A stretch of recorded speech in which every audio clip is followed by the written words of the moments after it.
जय श्रीकृष्ण। नमस्कार दर्शक बंधु, माधव पवित्र वाणी राशिफल कार्यक्रम में आपण मानक स्वागत। प्रिय दर्शक बंधु, आज आम जाना टैरोट कार्ड माध्यम 12टी राशि राशिफल। प्रथमे मेष राशि ठारू आरंभ कर मीन राशि पर्यंत।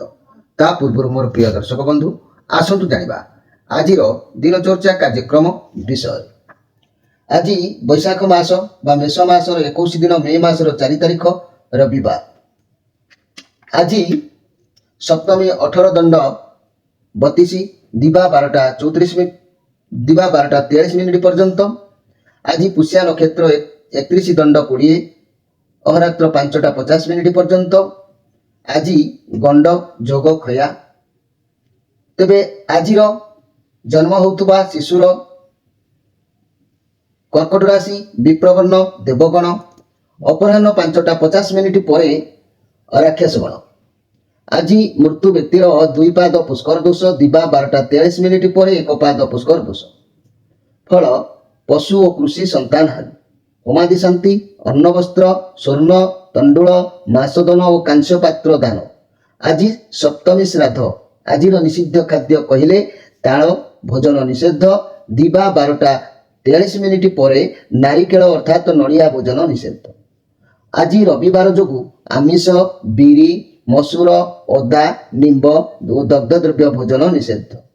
आज यदि आम धर्मकृत्य कथा कहवा अद्य जाह्न सप्तमी गंगा देवी पूजा। आज पर्व उत्सव कथा कहले अद्य केन्दुझर जिला कुड़ीगा पंचायतर तामला बा तांपला ग्रामर रेबा नदी रे पिंडदान तर्पण और रनप मेला। आज अशुभ बेला 12 बेला और काल बेला कथा कहले दिवा 9टा 59 मिनिट पर 1टा 18 मिनिट मध्य। कालरात्रि कहले 12टा 5 मिनिट पर 1टा 39 मिनिट मध्य।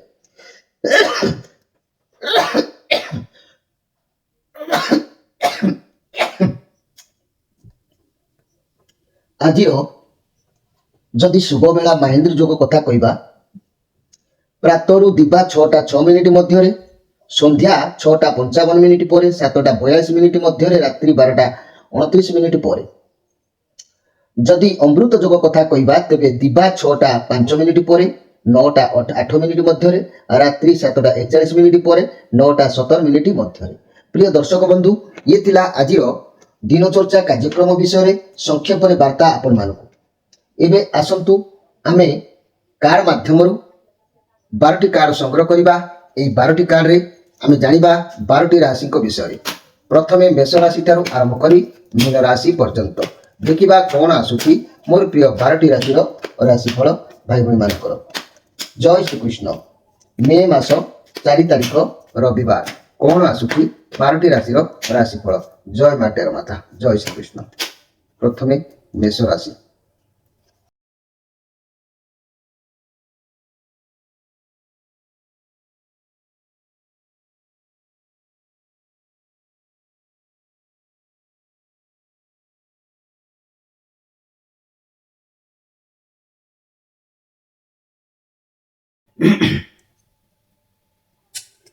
प्रथमे जानिबा मेष राशि विषय।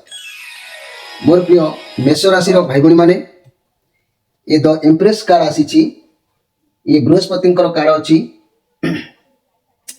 तेणु आपणकर आसुवा समय एमती कई व्यक्ति आसीपारती जे कि बहुत शक्तिशाली।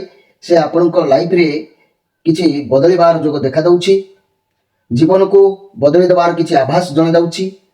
किंबा जो मानकर संतान नाहंते सेमानक घर को नुआ संतान के अर्थात के बंधु के मित्र एमिति आसीपारती। जहाँ भी हो आपन को आज खुशी अवश्य मिलिबो। किंतु ए खुशी रे का सहित अति इमोशनल कलह जोग रहउछि। सेति प्रति आपनकर ध्यान रहिबा आवश्यक अछि। मोर प्रिय मेष राशि भाई बहन माने ए मेष राशि भाई बहन मानक पई कहउछि। मेष राशि अधिपति ग्रह हेले मंगल।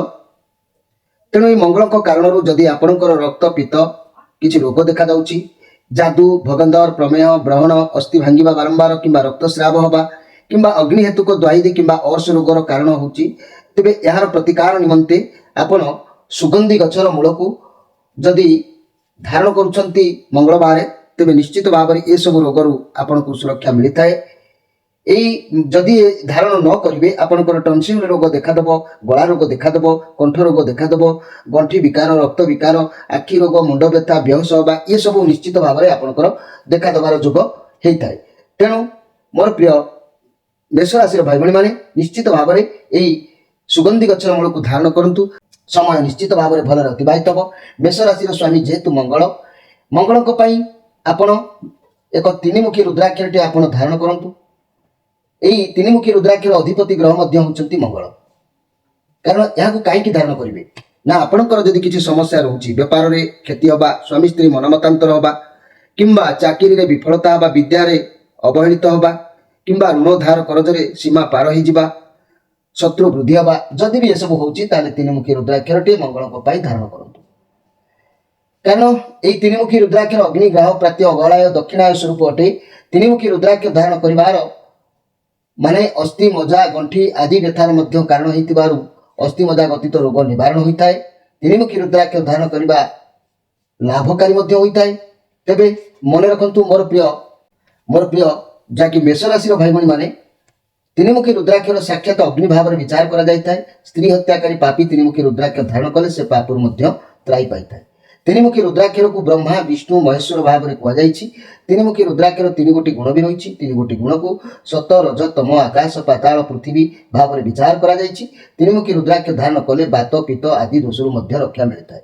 ଏହାକୁ ଧାରଣ କଲେ ମନୁଷ୍ୟଠାରେ ଥିବା କୁବୃତ୍ତି ଗୁଡ଼ିକ ନଷ୍ଟ ହୋଇଯାଇଥାଏ। ପର ସ୍ତ୍ରୀ ଗମନା କରୁଥିବା ପାପୀ ଯେବେ ରୁଦ୍ରାକ୍ଷ ଧାରଣ କରେ ତାହେଲେ ପାପରୁ ମଧ୍ୟ ଧ୍ୱଂସ ପାଇଯାଇଥାଏ। ତେବେ ମୋର ପ୍ରିୟ ମେଷ ରାଶିର ଭାଇ ଭଉଣୀମାନେ, ଯଦି ବି ଆବଶ୍ୟକ ଥାଏ ନିଶ୍ଚିତ ଭାବରେ ଏହାକୁ ଆପଣ ଧାରଣ କରନ୍ତୁ। ସମୟ ପରିବର୍ତ୍ତନ ଆସିବ। ଏବେ ଆସନ୍ତୁ ଦେଖିବା ବୃଷ ରାଶିଙ୍କ ବିଷୟରେ। ମୋର ପ୍ରିୟ ବୃଷ ରାଶି ଭାଇ ଭଉଣୀମାନେ, 9 ଅଫ୍ ସୋର୍ଟସ୍ କାର୍ଡ ଆସିଛି। କଷ୍ଟ ଟିକେ ଆଜି ହେବ, ଆପଣଙ୍କ ଉପରେ କିଛି ବର୍ଡନ ଦେଖାଦେବ। ଆପଣ କୌଣସି ଖରାପ ସ୍ୱପ୍ନ ଦେଖିବା, ଡରିଯିବା କୌଣସି କାମକୁ ନେଇକି, ଏ ସମ୍ପୂର୍ଣ୍ଣ ନେଗେଟିଭ କାର୍ଡ ନାହିଁ। ଏତେ ବି ଖରାପ ସମୟ ନୁହଁ, ଯେହେତୁ ଆପଣଙ୍କ ଚାରିପାଖରେ ଗୋଟିଏ ଖରାପର ବାତାବରଣ ସୃଷ୍ଟି ହେଉଛି। ଆପଣଙ୍କୁ ଏମିତି ଲାଗୁଛି ରିଲେସନରେ ବର୍ତ୍ତମାନ କୌଣସି ଖୁସି ନାହିଁ, ସମସ୍ୟା କିଛି ଚାଲୁଅଛି।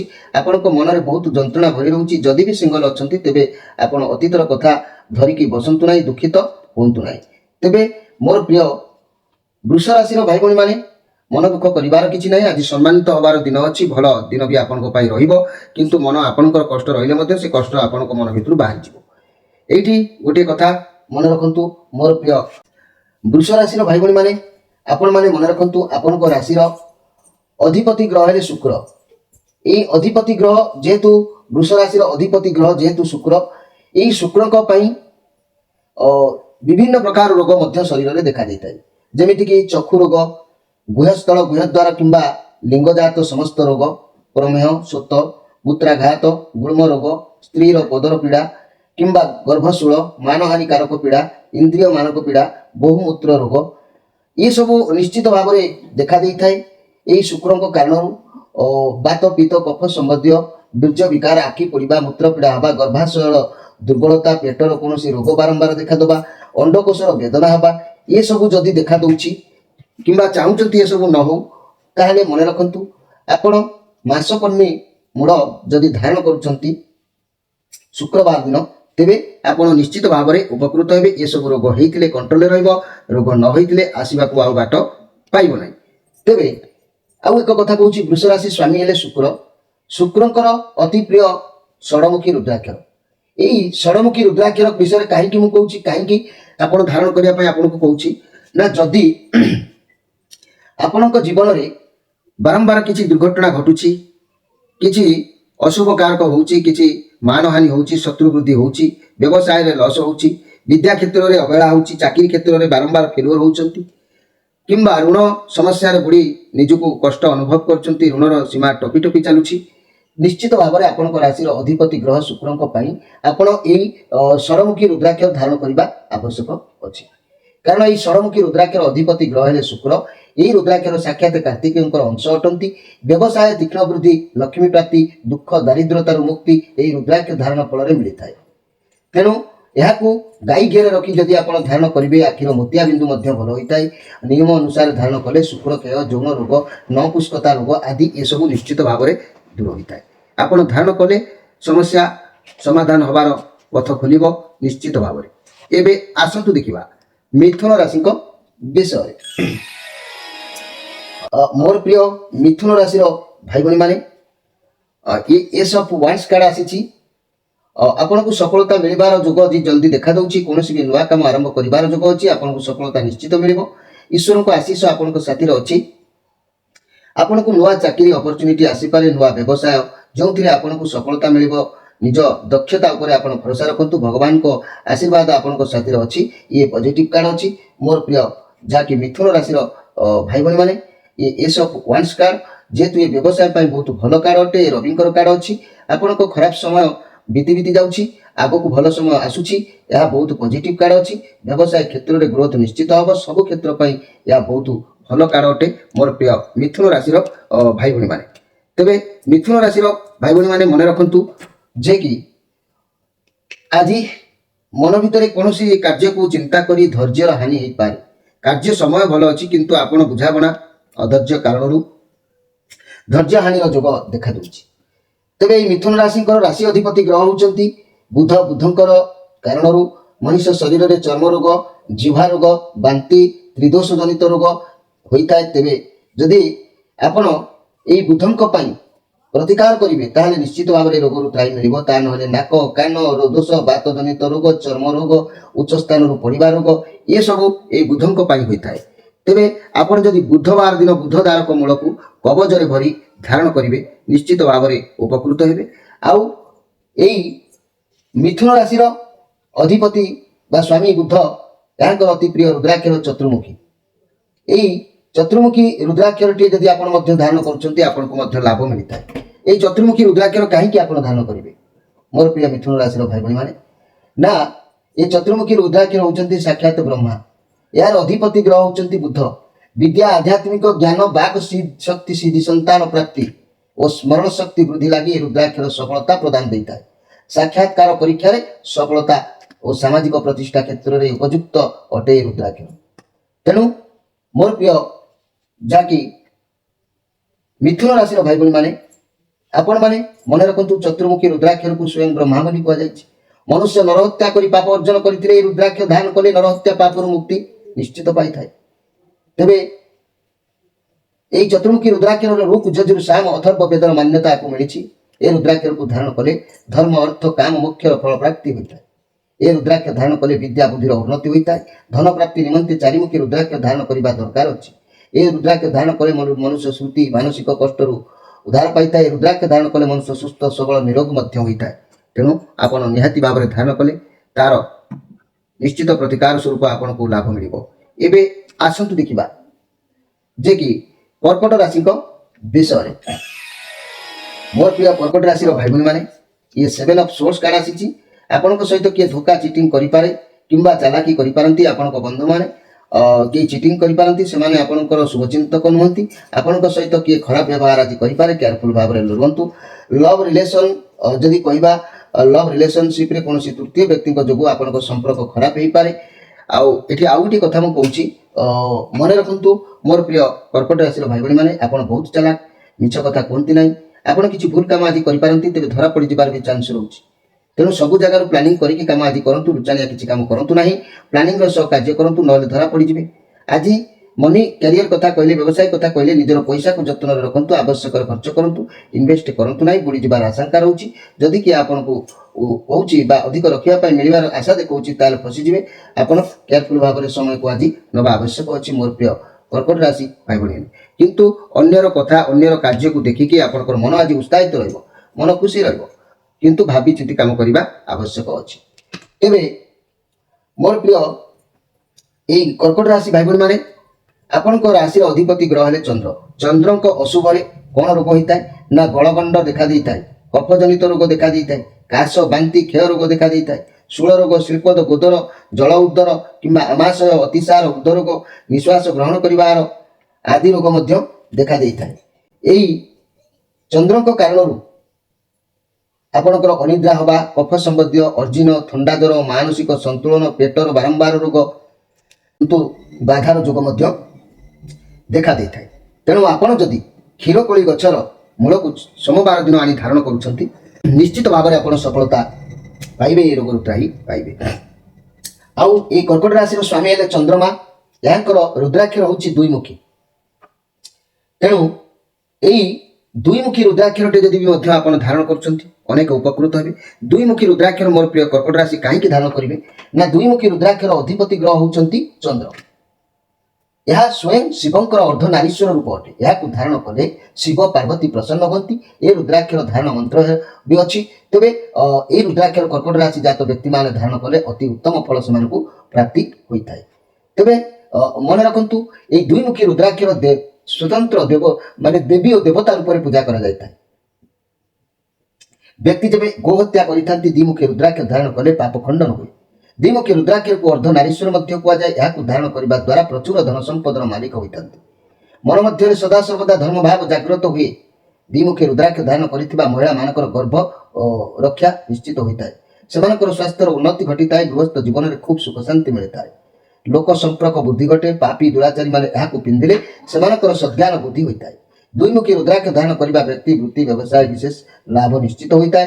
ଅର୍ଥ ମାନ ଯଶ ଅଧିକାରୀ ମଧ୍ୟ ହୋଇଥାନ୍ତି। ତେବେ ଏହାକୁ କାହିଁକି ଧାରଣ କରି ଯଦି ଋଣ ରୋଗ କିଛି ଶତ୍ରୁ ବୁଦ୍ଧି ଏସବୁ ଦେଖାଯାଉଛି ନିଶ୍ଚିତ ଭାବରେ ଏହାକୁ ଧାରଣ କରି ଆପଣ ସମସ୍ୟାରୁ ଧୀରେ ଧୀରେ ମୁକୁଳି ଯାଆନ୍ତୁ। ଏବେ ଆସନ୍ତୁ ଦେଖିବା ସିଂହ ରାଶିଙ୍କ ବିଷୟରେ। ମୋର ପ୍ରିୟ ସିଂହ ରାଶି, ये चंद्रमांकर काल अच्छी पॉजिटिव काल अच्छी आपको किसी खुशी शुभ खबर आसो आपको सफलता मिल क्यारियर में बहुत भल दिन अच्छी। विद्यार्थी मानक शिक्षा क्षेत्र में भल सफलता मिल। व्यवसायी मानक दिन उत्तम रिलेशनशिप बहुत भल अच्छी। घर परिवार दाम्पत्य जीवन भल आपण घर को कहीं एमती अतिथि आसीपारती। तेज मन रखु मोर प्रिय सिंह राशि भाई भाई मैंने आज सबू थी सुख हानि हबार जोग देखा दूँ। मन भर किसी सुख जमी चलीगला पर लगिपे। तेज कहीं ये सब जीवन में होता है। मन रखु मोर प्रिय सिंह राशि भाई भाई मैंने आपण राशि अधिपति ग्रह है रवि। यही रविंकर कारण मस्तक पीड़ा बारंबार देखा देता। प्रमेय संतति ज्वर पित्तजात रोग हृदय रोग मस्तक ब्रहण विष आघात हेतु अग्निदाह ज्वरादि रवि शनि मंगल दुईकर युक्त हेले जेपरिक हिका रोग देखा देता है। तेरे रवि दुर्बलता बारंबार लगी रहे। छाती पेट बेमारी आखि रोग चर्म रोग हिस्टीरिया रोग ये सब रवि देखा देता है। जदि रवि एसबू देखा दूसरी आप महाकाल गचर मूल को रविवार दिन आनी धारण कले निश्चित भाव में उपकृत हे। ए सन्देह कर कि ना। मोर प्रिय सिंह राशि भाई भाई सिंह राशि भाई भाई मैंने स्वामी जेहेतु आपंकर रवि रुद्राक्षर एकमुखी टे धारण करूँ। एकमुखी रुद्राक्षर टे धारण कहीं करेंगे ना जदि आप चिंतार पड़ जाता घरे बारंबार अघटन घटुए पिला माने जदि आपण कथार न रोता चाकरी अवहेलित होता स्वामी स्त्री मनमतांतर होता है किंबा ऋण भार जदि समस्या बढ़ी चली था सुझी हो न किसी अपूर्ण काम पूर्ण जदि न होता है आप एकमुखी रुद्राक्ष धारण करने दरकार अच्छे। एकमुखी रुद्राक्षर अधिपति ग्रह जेहेतु रवि एकमुखी रुद्राक्ष साक्षात शिव परत स्वरूप प्रकाश अटंती। या धारण कले ब्रह्महत्या दोष पापी को मुक्ति मिलता है। ये रुद्राक्ष धारण कले माने मनीष विशेष करके शुभ फल पाई था जहाँकि कहवा बहुत अतुलनीय हम। तेज मन रखु आपणकर समस्या जदि एपरी किसी थाए आप निश्चित भाव में ग्रहण कर समस्या मुक्ति पातु। एवं आसतु देखा कन्या राशि विषय। ये पेज ऑफ सोर्स कार्ड अच्छी। मोर प्रिय कन्या राशि भाई भाई मैंने आप आज केयरफुल रुहतु धैर्य रुहतु किसी करने पूर्व भाई चिंती आज करूँ। अଯଥା ଯୁକ୍ତି ତର୍କ କଳି ଝଗଡ଼ାରେ ଆଜି ପସନ୍ଦ ନାହିଁ। ଆଜି ଆପଣ କାହା ମୁହଁରେ କିଛି ବି କହିଦେଇ ପାରନ୍ତି ପୁଣି ପଛରେ ଭାବିବାକୁ ହୋଇଥାଏ। ତେଣୁ ଏସବୁରୁ ଦୂରେଇ ରୁହନ୍ତୁ। କୌଣସି ଯୋଜନା ମଧ୍ୟ ରହିପାରନ୍ତି। ରିଲେସନରେ ଅଯଥା ଝଗଡ଼ା ପାଟି ତଣ୍ଡ ଯୁକ୍ତି ଏସବୁ ହେଇପାରେ। ଯଦି ବି ସିଙ୍ଗଲ ଅଛନ୍ତି ରିଲେସନସିପ୍ରେ ଆସିବା ପାଇଁ ସମୟ ଠିକ୍ ନାହିଁ। ମନି କ୍ୟାରିୟର କ୍ଷେତ୍ରରେ ସଫଳତା ମିଳିବ। ଯଦି ଚାକିରି ଇଣ୍ଟରଭ୍ୟୁ ଫଳାଫଳକୁ ଅପେକ୍ଷା କରିଛନ୍ତି ତେବେ ଭଲ ମଧ୍ୟ ରହିବ। ତେବେ मोर प्रिय कन्या राशि भाई भाई मैंने आज कौन ना कौन द्रव्य भी आपको प्राप्ति हम मन उणा कर किसी ना निश्चित भाव में आपको खुशी भी किसी मिल सन्देह कर किसी ना। तेरे यही कन्या राशि भाई भाई मैंने मन रखु आपण राशि अधिपति ग्रह है बुध। यही बुधों कारण चर्म रोग देखा देता है शरीर में बांति रोग त्रिदोष रोग देखा देता है। बुध जदि यही बुधों कारण नाक कान दोष बात जनित रोग चर्म रोग उच्च स्थान पड़जा ये सब घटना देखा देता है। तेणु आपड़ जदि बुध दारक मूल को यही बुधवार दिन आप धारण कर निश्चित ये समस्या समाधान आपको मिल जाओ। बुध जेहेतु कन्या राशि स्वामी होती बुध गोटे चतुर्मुखी रुद्राक्षर टी आप धारण करूँ। कहीं चतुर्मुखी रुद्राक्ष धारण करेंगे ना आपड़ जदि ବାରମ୍ବାର କୌଣସି ଅର୍ଥ ସମସ୍ୟାରେ ଫସି ଯାଉଛନ୍ତି, ଶତ୍ରୁ ବୃଦ୍ଧି ହେଉଛି, ଋଣ ଭାର ବଢ଼ି ଯାଉଛି, ବ୍ୟବସାୟର ଲସ୍ ଦେଖାଉଛି, ଏସବୁ ଘଟଣା ଯଦି ଆପଣଙ୍କ ଲାଇଫରେ ଆସୁଛି ତାହେଲେ ଆପଣ ନିଶ୍ଚିତ ଭାବରେ ଏହି ଚାରିମୁଖୀ ରୁଦ୍ରାକ୍ଷଟେ ଧାରଣ କରନ୍ତୁ। କାରଣ ଚାରିମୁଖୀ ରୁଦ୍ରାକ୍ଷ ସାକ୍ଷାତ ବ୍ରହ୍ମା ଅଟନ୍ତି। ଏହି ରୁଦ୍ରାକ୍ଷର ଅଧିପତି ଗ୍ରହ ହେଉଛନ୍ତି ବୃଦ୍ଧ। ବିଦ୍ୟା, ଆଧ୍ୟାତ୍ମିକ ଜ୍ଞାନ, ବାକ୍ ଶକ୍ତି, ସିଦ୍ଧି, ସନ୍ତାନ ପ୍ରାପ୍ତି ଓ ସ୍ମରଣ ଶକ୍ତି ବୃଦ୍ଧି ଲାଗି ଏହି ରୁଦ୍ରାକ୍ଷର ସଫଳତା ଭଲ ପ୍ରଦାନ କରିଥାଏ। ସାକ୍ଷାତକାର ପରୀକ୍ଷାର ସଫଳତା ଓ ସାମାଜିକ ପ୍ରତିଷ୍ଠା କ୍ଷେତ୍ରରେ ଏହି ରୁଦ୍ରାକ୍ଷର ଉପଯୁକ୍ତ ଅଟେ। ଏହାର ମଧ୍ୟ ବୀଜ ମନ୍ତ୍ର ଅଛି, ମୁଁ ନିଶ୍ଚିତ ଭାବରେ ଆପଣମାନଙ୍କୁ ଅବଗତ କରାଇବି। ଆପଣ ଏହାକୁ ଯଦି ଧାରଣ କରୁଛନ୍ତି, ଯାହା ବି ସମସ୍ୟା ଅଛି ସେ ସମସ୍ୟାରୁ ଧୀରେ ଧୀରେ ଆପଣ ମୁକୁଳି ଯିବେ। ଏବେ ଆସନ୍ତୁ ଦେଖିବା ଯେ କି ତୁଳା ରାଶିଙ୍କ ବିଷୟରେ। ମୋର ପ୍ରିୟ ତୁଳା ରାଶି, ଆପଣଙ୍କ ପାଖରେ ଗୋଟେ ପାୱାର ରହିବ। ଆଜି ବୁଝାପଣା ଠିକ ରଖିବେ, ଯାହାଦ୍ୱାରା ସବୁ ପରିସ୍ଥିତିକୁ ସମସ୍ୟାକୁ ସମାଧାନ ଆଜି କରିପାରିବେ। ଖାଲି ଆପଣ ନିଜର ଟ୍ୟାଲେଣ୍ଟ ବିଷୟରେ ଆପଣଙ୍କୁ ଯେହେତୁ ଜଣା ନାହିଁ, ଆପଣ ନିଜ ଟ୍ୟାଲେଣ୍ଟ ଉପରେ ଭରସା ରଖନ୍ତୁ, ଭଗବାନଙ୍କ ଉପରେ ଭରସା ରଖନ୍ତୁ।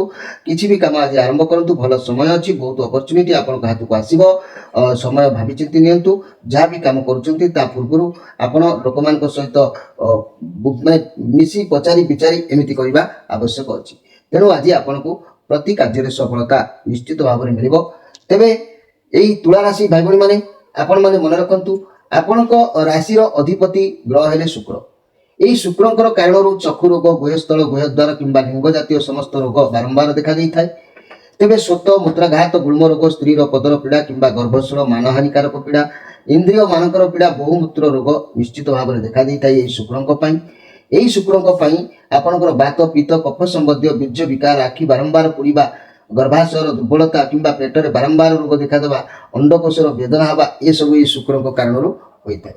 ତେବେ ଆପଣ ଯଦି ଚାହିଁବେ ଆପଣ ଏହି ଶୁକ୍ରଙ୍କ ପାଇଁ ଏକ ମାସକନ୍ୟା ଗଛର ମୂଳକୁ ଆପଣ ଯଦି ଶୁକ୍ରବାର ଦିନ ଧାରଣ କରୁଛନ୍ତି, ନିଶ୍ଚିତ ଭାବରେ ଉପକୃତ ହେବେ।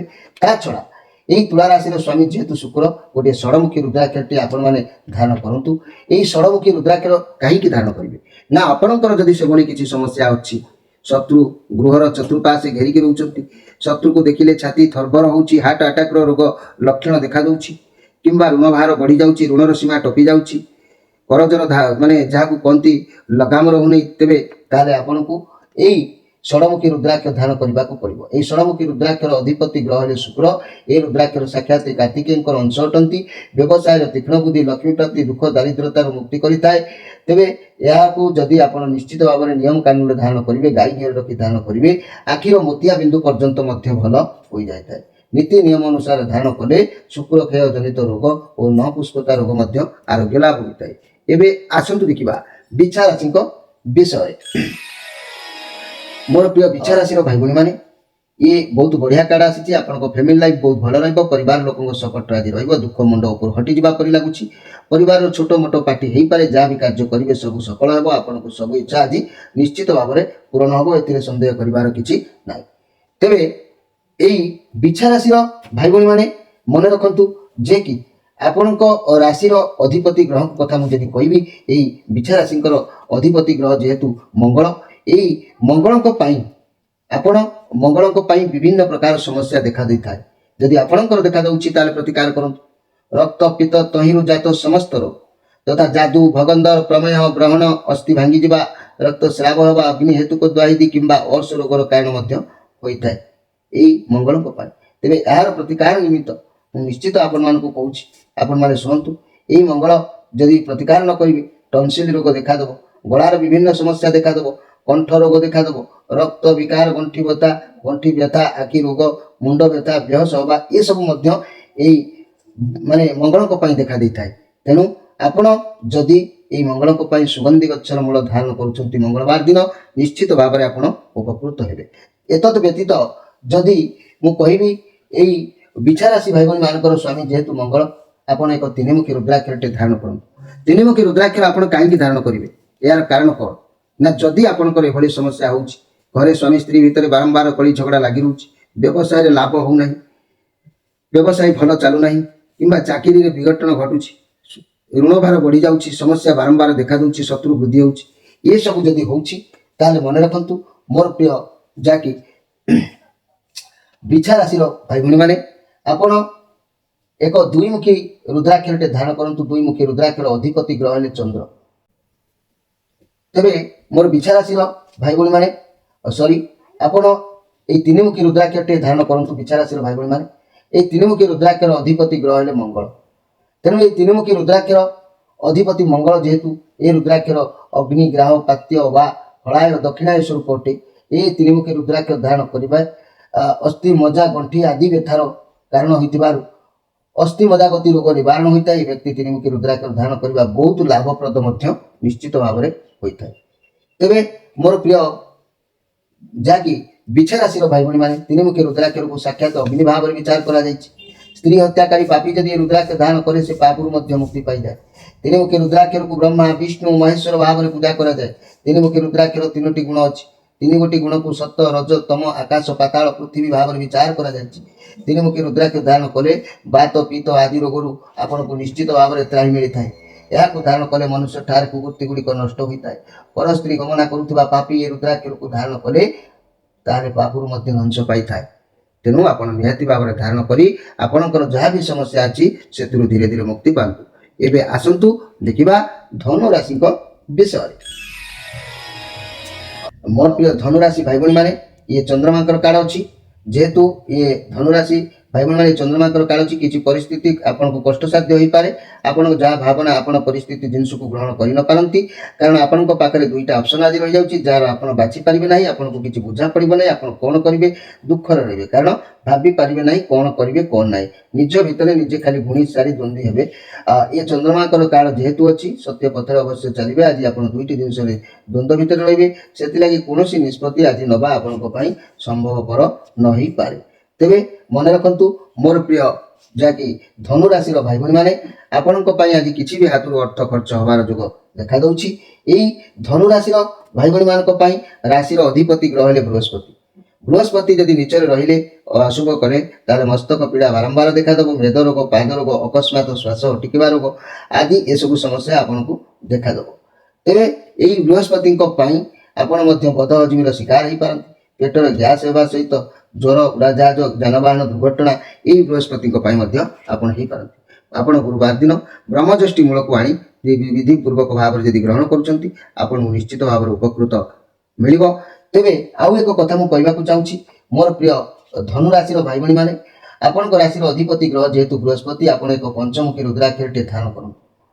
ପଞ୍ଚମୁଖୀ ରୁଦ୍ରାକ୍ଷର କାହିଁକି ଧାରଣ କରିବେ ନା ଆପଣଙ୍କର ଯଦି ରୋଗ ଋଣ ସମସ୍ୟା ଦେଖାଦେଉଛି ସ୍ୱାମୀ ସ୍ତ୍ରୀ ମନ ମତାନ୍ତର ଘଟୁଛି ବ୍ୟବସାୟରେ ବାରମ୍ବାର ଲସ୍ ଦେଖାଉଛି ମନ ଭିତରେ ବାରମ୍ବାର ଭୟ ରହୁଛି ତାହେଲେ ଆପଣ ନିଶ୍ଚିତ ଭାବରେ ଏହି ପଞ୍ଚମୁଖୀ ରୁଦ୍ରାକ୍ଷର ଗ୍ରହଣ କରନ୍ତୁ। ପଞ୍ଚମୁଖୀ ରୁଦ୍ରାକ୍ଷର ଅଧିପତି ଗ୍ରହ ହେଉଛନ୍ତି ବୃହସ୍ପତି। ପଞ୍ଚମୁଖୀ ରୁଦ୍ରାକ୍ଷର ପଞ୍ଚଦେବତା ତଥା ଗଣେଶ ବିଷ୍ଣୁ ଶିବ ସୂର୍ଯ୍ୟ ଦୁର୍ଗାଙ୍କର ଯାହାକି ସ୍ୱରୂପ ଅଟେ। ଜୀବନର ସମସ୍ତ ପାପରୁ ମୁକ୍ତି ମିଳିଥାଏ।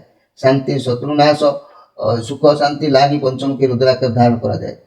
এই পঞ্চমুখী রুদ্রাক্ষর মোর প্রিয় যাকে ধনুরাশি ভাই ভণি নিশ্চিত ভাবে গ্রহণ করতু। পঞ্চমুখী রুদ্রাক্ষর স্বয়ং কালাগ্নি রুদ্রাক্ষর মহেশ্বর অটନ୍ତି। এই রুদ্রাক্ষর মুখ্যদায়ক ফল প্রদান করে। এই রুদ্রাক্ষর ধারণকারী মানে শিবঙ্কর অতি প্রিয় হইতাନ୍ତି। পৃথিবী আকাশ জলবায়ু অগ্নির স্বরূপ পঞ্চমুখী রুদ্রাক্ষর। পঞ্চমুখী রুদ্রাক্ষর ধারণ কলে নম শিবায় মন্ত্রে সুশক্তি প্রদান পাইଥାଏ। এবে আসন্তু দেখিবা মকর রাশিଙ୍କ বিষয়ে।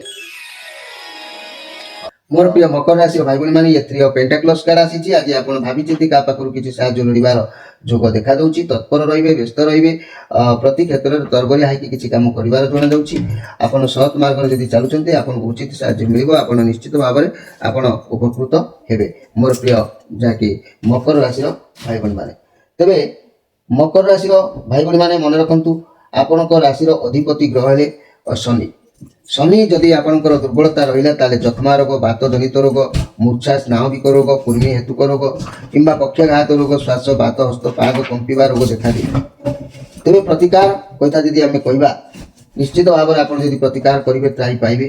आउ जदि प्रतिकार आप ठीक से न करेंगे तार पेटर बारंबार रोग देखादेव पादर रोग देखादेव गचर पड़ा जानवाहन खसी पड़ा झुंटी पड़ा आदि ये सब निश्चित भाव में आपको देखा दी थाए।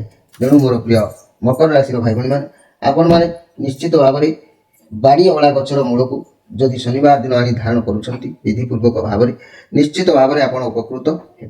आउ एक कथा मुझे कहवाक चाहूँगी मोर प्रिय मकर राशि भाई भाई मैंने आपण राशि स्वामी हेले शनि रुद्राक्षर हूँ सातमुखी।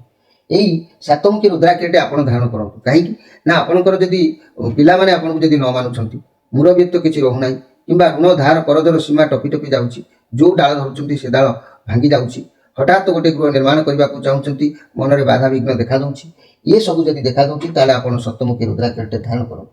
ସପ୍ତମୁଖୀ ରୁଦ୍ରାକ୍ଷର ଅଧିପତି ଗ୍ରହ ହେଲେ ଶନି। ସପ୍ତମୁଖୀ ରୁଦ୍ରାକ୍ଷ ସ୍ୱୟଂ ଅନନ୍ତଙ୍କର ସ୍ୱରୂପ ଅଟନ୍ତି। ଏହି ରୁଦ୍ରାକ୍ଷ ଧାରଣ କଲେ ମହାପାପକୁ ନାଶ ହୋଇଥାଏ, ଦୁରାରୋଗ୍ୟ ବ୍ୟାଧିରୁ ମୁକ୍ତି ମିଳିଥାଏ। ସୁବର୍ଣ୍ଣ ରୋଗୀ ଯାହାକି ମୋର କହିବାର କଥା, ଆପଣମାନେ ଏଇ ଯେଉଁ ଦୁରାରୋଗ୍ୟରୁ ଆପଣଙ୍କୁ ନିଶ୍ଚିତ ଭାବରେ ମୁକ୍ତି ମିଳେ କିମ୍ବା ଅକାଳ ମୃତ୍ୟୁରୁ ମଧ୍ୟ ମୁକ୍ତି ମିଳିଥାଏ। ତେବେ ମୋର ପ୍ରିୟ ମକର ରାଶିର ଭାଇ ଭଉଣୀମାନେ ଏହି ରୁଦ୍ରାକ୍ଷର ଧାରଣ କରନ୍ତୁ। ଧାରଣ କଲେ ଆପଣଙ୍କୁ ଅନେକ କିଛି କାର୍ଯ୍ୟରେ ସଫଳତା ପ୍ରଦାନ କରିଥାଏ। ତେବେ ମୋର ପ୍ରିୟ ମକର ରାଶିର ଭାଇ ଭଉଣୀମାନେ, ଆପଣମାନଙ୍କୁ ଯଦି ମୁଁ କହିବି ଏହି ସାତମୁଖୀ ରୁଦ୍ରାକ୍ଷର ବିଷୟରେ, ସାତମୁଖୀ ରୁଦ୍ରାକ୍ଷର ବିଷୟରେ ଯଦି ମୁଁ ଆପଣମାନଙ୍କୁ କହୁଛି, ଆପଣମାନେ ମନେ ରଖନ୍ତୁ, ସପ୍ତମୁଖୀ ରୁଦ୍ରାକ୍ଷ ଧାରଣ କଲେ ମନୁଷ୍ୟ ଚୋରି ପରି ଖରାପ କର୍ମ ଯଦି କରୁଥାଏ ତାଦେହରୁ ସେ ତ୍ରାହି ପାଇଥାଏ। ସପ୍ତମୁଖୀ ରୁଦ୍ରାକ୍ଷ ଧାରଣ କଲେ ସୂର୍ଯ୍ୟ ଭଗବାନ ସପ୍ତ ଋଷିମାନଙ୍କର ଆଶୀର୍ବାଦ ପ୍ରାପ୍ତି ହୋଇଥାଏ। ସପ୍ତମୁଖୀ ରୁଦ୍ରାକ୍ଷ ଧାରଣ କଲେ ମହାଲକ୍ଷ୍ମୀଙ୍କର ଅଶେଷ କୃପା ହୋଇଥାଏ। ସପ୍ତମୁଖୀ ରୁଦ୍ରାକ୍ଷ ଧାରଣ କଲେ ମନୁଷ୍ୟ ଧନ ସମ୍ପଦର ମାଲିକାନା ହୋଇଥାଏ। ତେଣୁ ସପ୍ତମୁଖୀ ରୁଦ୍ରାକ୍ଷରକୁ ସପ୍ତ ମାତୃକା ବ୍ରାହ୍ମଣୀ, ମାହେଶ୍ୱରୀ, ବୈଷ୍ଣବୀ, ବାରାହୀ, ରୁଦ୍ରାଣୀ ଓ ଚାମୁଣ୍ଡାଙ୍କର ପ୍ରତ୍ୟେକ ସ୍ୱରୂପ ଭାବରେ ବିଚାର କରାଯାଇଛି। ତେଣୁ ସପ୍ତମୁଖୀ ରୁଦ୍ରାକ୍ଷ ଧାରଣ କଲେ ମନୁଷ୍ୟ ବୃତ୍ତି, ବ୍ୟବସାୟରେ ସୁଖ ତଥା ଉନ୍ନତି ନିଶ୍ଚିତ ଭାବରେ ଲାଭ କରିଥାଏ। ଆପଣ ସେଥିପାଇଁ ଯଦି ଚାହୁଁଥାନ୍ତି ନିଜର ଭାଗ୍ୟର ପରିବର୍ତ୍ତନ କରିବା ପାଇଁ, ତାହେଲେ ନିଶ୍ଚିତ ଭାବରେ ଆପଣ ସପ୍ତମୁଖୀ ରୁଦ୍ରାକ୍ଷରଟି ଧାରଣ କରନ୍ତୁ। ଏବେ ଆସନ୍ତୁ ଦେଖିବା କୁମ୍ଭ ରାଶିଙ୍କ ବିଷୟରେ। ମୋର ପ୍ରିୟ କୁମ୍ଭ ରାଶି, ଇଏ ଯେଉଁ କାର୍ଡ ଆସିଛି, 8 ଅଫ୍ ସୋର୍ସ କାର୍ଡ ଆସିଛି, କୌଣସି ଜାଗାରେ ଫସିଯିବାର ଯୋଗ ଦେଖାଦେଉଛି। ପ୍ରେସର ରହିପାରନ୍ତି, ଆଜି ରହିବାର କାରଣ ବି ଅଛି ଡର। ଆପଣଙ୍କ ଭିତରେ ଗୋଟେ ଖରାପ ଭାବନା ପରିସ୍ଥିତି ସାମ୍ନା କରିବେ, କିନ୍ତୁ ସଫଳତା ଅଛି। ଶତ୍ରୁର ଭୟ ଆଜି ରହିବ, କିନ୍ତୁ ସବୁ ପରେ ବି ଆପଣଙ୍କୁ ସଫଳତା ମିଳିବ ଏବଂ ଆପଣ ତା ଦେହରୁ ମଧ୍ୟ ବାହାରି ଆସିପାରିବେ। ତେବେ ମୋର ପ୍ରିୟ କୁମ୍ଭ ରାଶିର ଭାଇ ଭଉଣୀମାନେ, ମନେ ରଖନ୍ତୁ, ଆପଣଙ୍କ ରାଶିର ଅଧିପତି ଗ୍ରହ ହେଲେ ଶନି। ଶନି ଯଦି ନିଚରେ ରହିଲେ ଯକ୍ଷ୍ମା ରୋଗ ଦେଖାଦେବ, ବାତ ଜନିତ ରୋଗ, ମୂର୍ଚ୍ଛା ଜନିତ ରୋଗ, ସ୍ନାୟୁବିକ ରୋଗ, କୃମି ହେତୁକ ରୋଗ, ପକ୍ଷାଘାତ ରୋଗ, ଶ୍ୱାସ, ବାତ, ହସ୍ତ, ପାଦ କମ୍ପିବା ରୋଗ, ଏସବୁ ଶନିଙ୍କ ପାଇଁ ଦେଖାଦେଇଥାଏ। ଏହି ଶନିକୁ ଯଦି ଆପଣ ସନ୍ତୁଷ୍ଟ ନ କରୁଛନ୍ତି, ତାହେଲେ ପେଟରେ ବାରମ୍ବାର ରୋଗ ଦେଖାଦେବ, ଗଛରୁ ପଡ଼ିବା ରୋଗ, ଯାନବାହନରୁ ଖସି ପଡ଼ିବା ରୋଗ, ଝୁଣ୍ଟି ପଡ଼ିବା ଆଦି ଅନେକ ଘଟଣା ଦୁର୍ଘଟଣା ମଧ୍ୟ ଦେଖାଦେଇଥାଏ। ତେଣୁ ଆପଣ ଶନିବାର ଦିନ ଯଦି ବାଡ଼ି ଅଁଳାର ମୂଳକୁ ସଂଗ୍ରହ କରି ବିଧିପୂର୍ବକ ଭାବରେ କବଜରେ ଧାରଣ କରୁଛନ୍ତି, ତାହେଲେ ନିଶ୍ଚିତ ଭାବରେ ଆପଣ ଏସବୁ ରୋଗରୁ ଆପଣଙ୍କୁ ମୁକ୍ତି ମିଳିବ। ତେବେ ଆଉ ଏକ କଥା ମୁଁ କହିବାକୁ ଚାହୁଁଛି ଯେ କୁମ୍ଭ ରାଶିର ଅଧିପତି ଗ୍ରହ ଯେହେତୁ ଶନି, ଆପଣ ସାତମୁଖୀ ରୁଦ୍ରାକ୍ଷର ଧାରଣ କରନ୍ତୁ। ସାତମୁଖୀ ରୁଦ୍ରାକ୍ଷର ପାଇଁ କାହିଁକି ମୁଁ କହୁଛି ନା, ଯଦି ଆପଣ କୌଣସି ସମସ୍ୟାରେ ଫସିଛନ୍ତି, ବାରମ୍ବାର ମାନେ ଋଣ ବଢ଼ି ଚାଲୁଛି, ଋଣର ଯାହାକି ଶେଷ ହେଉନାହିଁ, ବ୍ୟବସାୟରେ କ୍ଷୟକ୍ଷତି ହେଉଛି, ସ୍ୱାମୀ ସ୍ତ୍ରୀଙ୍କ ଭିତରେ ଭଲ ପଡ଼ୁନାହିଁ, ଯଦି ଶତ୍ରୁ ବାରମ୍ବାର ସାମ୍ନାକୁ ଆସିଯାଉଛି, ତାହେଲେ ଆପଣ ନିଶ୍ଚିତ ଭାବରେ ଏହି ଉପାୟକୁ ପାଳନ କରନ୍ତୁ। ଏହି ସପ୍ତମୁଖୀ ରୁଦ୍ରାକ୍ଷରଟି ଆପଣ ଧାରଣ କରନ୍ତୁ। ଏହି ସପ୍ତମୁଖୀ ରୁଦ୍ରାକ୍ଷ ଧାରଣ ଅଧିପତି ଗ୍ରହ ହେଉଛନ୍ତି ଶନି। ସପ୍ତମୁଖୀ ରୁଦ୍ରାକ୍ଷର ସ୍ୱୟଂ ଅନନ୍ତଙ୍କର ସ୍ୱରୂପ ଅଟନ୍ତି। ଏହି ରୁଦ୍ରାକ୍ଷର ଧାରଣ କଲେ ମହାପାତକ ନାଶ ହୋଇଥାଏ, ଦୁରାରୋଗ୍ୟ ବ୍ୟାଧିରୁ ମୁକ୍ତି ମିଳିଥାଏ। ଯାହାକି ଯେତେ ବଡ଼ ଭୟଙ୍କର ରୋଗ ହେଉନା କାହିଁକି, ତା ଦେହରୁ ଆପଣମାନଙ୍କୁ ତ୍ରାହି ନିଶ୍ଚିତ ଭାବରେ ମିଳିଥାଏ। ଏହି ସପ୍ତମୁଖୀ ରୁଦ୍ରାକ୍ଷର ସପ୍ତ ଧାରଣ କଲେ ମନୁଷ୍ୟ ଚୋର ବୃତ୍ତି ପରି କୁକର୍ମ ଯଦି ମନ ଭିତରେ ଥାଏ, ତାହା ମଧ୍ୟ ଲୋପ ପାଇଯାଇଥାଏ। ସପ୍ତମୁଖୀ ରୁଦ୍ରାକ୍ଷ ଧାରଣ କଲେ ସୂର୍ଯ୍ୟ ଭଗବାନ ଓ ସପ୍ତ ଋଷିମାନଙ୍କର ଆଶୀର୍ବାଦ ପ୍ରାପ୍ତ ହୋଇଥାଏ। ସପ୍ତମୁଖୀ ରୁଦ୍ରାକ୍ଷ ଧାରଣ କଲେ ମହାଲକ୍ଷ୍ମୀଙ୍କର କୃପା ପ୍ରାପ୍ତି ହୋଇଥାଏ। ସପ୍ତମୁଖୀ ରୁଦ୍ରାକ୍ଷ ଧାରଣ କଲେ ମନୁଷ୍ୟ ଧନ ସମ୍ପଦର ସୁଖ ଶାନ୍ତି ପାଇଥାଏ। ସପ୍ତମୁଖୀ ରୁଦ୍ରାକ୍ଷର ସପ୍ତ ମାତୃକା ମାନେ ବ୍ରାହ୍ମଣୀ, ମାହେଶ୍ୱରୀ, ବୈଷ୍ଣବୀ, ବାରାହୀ, ରୁଦ୍ରାଣୀ, ଚାମୁଣ୍ଡାଙ୍କର ସ୍ୱରୂପ ଅଟନ୍ତି। ତେଣୁ ସପ୍ତମୁଖୀ ରୁଦ୍ରାକ୍ଷ ଧାରଣ କଲେ ମନୁଷ୍ୟ ବୃତ୍ତି, ବ୍ୟବସାୟରେ ସୁଖ ତଥା ଉନ୍ନତି ଫଳ ନିଶ୍ଚିତ ଭାବରେ ପାଇଥାଏ। ଆପଣ ଯଦି ଏହାକୁ ଧାରଣ କରୁଛନ୍ତି, ଆପଣଙ୍କର ଭାଗ୍ୟ ନିଶ୍ଚିତ ଭାବରେ ପରିବର୍ତ୍ତନକୁ ଆସିବ। ଏବେ ଆସନ୍ତୁ ଦେଖିବା ମୀନ ରାଶିଙ୍କ ବିଷୟରେ। ମୋର ପ୍ରିୟ ମୀନ ରାଶି, ଇଏ ଏସ୍ ଅଫ୍ କପ୍ କାର୍ଡ ଆସିଛି। ଆପଣଙ୍କ ସାଥିରେ ଭଗବାନଙ୍କର ଆଶୀର୍ବାଦ ଆଜି ରହିବ। ଆପଣ କୌଣସି ବି କାର୍ଯ୍ୟ କରନ୍ତୁ, ନୂଆ ସମ୍ପର୍କ ଆରମ୍ଭ କରନ୍ତୁ, ନୂଆ ବ୍ୟବସାୟ ଆରମ୍ଭ କରନ୍ତୁ, ଆପଣଙ୍କ ସାଥିରେ ଭଗବାନ ଅଛନ୍ତି। ଆଜି ଆପଣ ଯାହା ବି ଆରମ୍ଭ କରିବେ ଆପଣ ସଫଳତା ପାଇବେ। ସେ କାମରେ କେବେ ବି ବାଧା କିମ୍ବା ଖରାପ ନଜର ଲାଗିବ ନାହିଁ। ଆପଣଙ୍କ ସାଥିରେ ଯେହେତୁ ଭଗବାନ ଅଛନ୍ତି, କୌଣସି ନୂଆ ଶୁଭାରମ୍ଭ ଆଜି ନିଶ୍ଚିତ ଭାବରେ କରିପାରନ୍ତି। ତେବେ ମନେ ରଖନ୍ତୁ ମୋର ପ୍ରିୟ ମୀନ ରାଶିର ଭାଇ ଭଉଣୀମାନେ, ଆଜି କିଛି ଅନ୍ୟର ଆଲୋଚନା ପରଚର୍ଚ୍ଚା ଏସବୁ ଆପଣଙ୍କ ମୁହଁରେ ଦେଖାଦେବ, କିନ୍ତୁ ଶୋଭନୀୟ ନୁହେଁ। ତେଣୁ ଆପଣ ଦେଖି ଚାହିଁକି କଥା ହୁଅନ୍ତୁ, କିନ୍ତୁ ଦିନ ଆପଣଙ୍କ ପାଇଁ ନିଶ୍ଚିତ ଭାବରେ ଭଲରେ ଅଛି। ତେବେ ମୋର କହିବାର କଥା, ମୋର ପ୍ରିୟ ମୀନ ରାଶିର ଭାଇ ଭଉଣୀମାନେ, ଆପଣଙ୍କ ରାଶିର ଅଧିପତି ଗ୍ରହ ହେଲେ ଯାହାକି ବୃହସ୍ପତି। बृहस्पति कारण विभिन्न प्रकार मस्तक जात पीड़ा मेद रोग पाद रोग अकस्मात रोग कि अकस्मात श्वास अटकिवा ये सब देखा दे था। यही बृहस्पति कारण बद हजम बारंबार हुए जहाँफल कि आपण पेटर गैस बारंबार देखादेवा ज्वर उड़ाजाहाज दुर्घटना जानवाहन दुर्घटना ये बृहस्पति होता है। तेणु आपण मैंने जदि बृहस्पति प्रतिकार करने को चाहते निश्चित आम कार्यक्रम में जोड़ी हुई आपणकर समस्यार समाधान पातु। तेरे मोर प्रिय जहाँकि मीन राशि भाई भाई मैंने आपण जदि ब्रह्मज्योष्टि गच मूल को गुरुवार दिन आनी कवचर भरी धारण कर सब रोगरू आपको त्राही मिल। आउ गोटे कथा कहूँ जे कि मन रखु मोर प्रिय मीन राशि भाई भाई मैंने आपण राशि अधिपति बृहस्पति एक पांचमुखी रुद्राक्षर यदि आप धारण करेंगे अनेक गुड़िए कार्य सफलता आपको मिल। कहीं पांचमुखी रुद्राक्षर धारण करने कहूँ अनेक लोक बहुत समस्या सम्मुखीन होती। तेणु तेणु मो कहना कथा पंचमुखी रुद्राक्षर अधिपति ग्रह भी बृहस्पति अटंती। ये पंचमुखी रुद्राक्षर पंचदेवता तथा गणेश विष्णु शिव सूर्य दुर्गांकर स्वरूप अटे। जीवन समस्त पाप मुक्ति मानसिक शांति शत्रु नाश सुख लगी पंचमुखी रुद्राक्षर धारण करने यथार्थ अटे।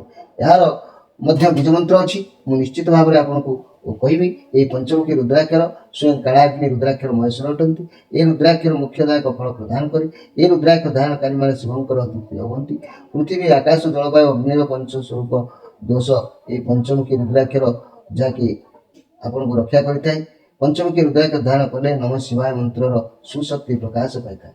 पंचमुखी रुद्राक्ष धारण कले मनुष्य अवक्ष वक्षण ठार दूरे जाए अनेक कार्य सफलता पूर्ण भाव में पाई था।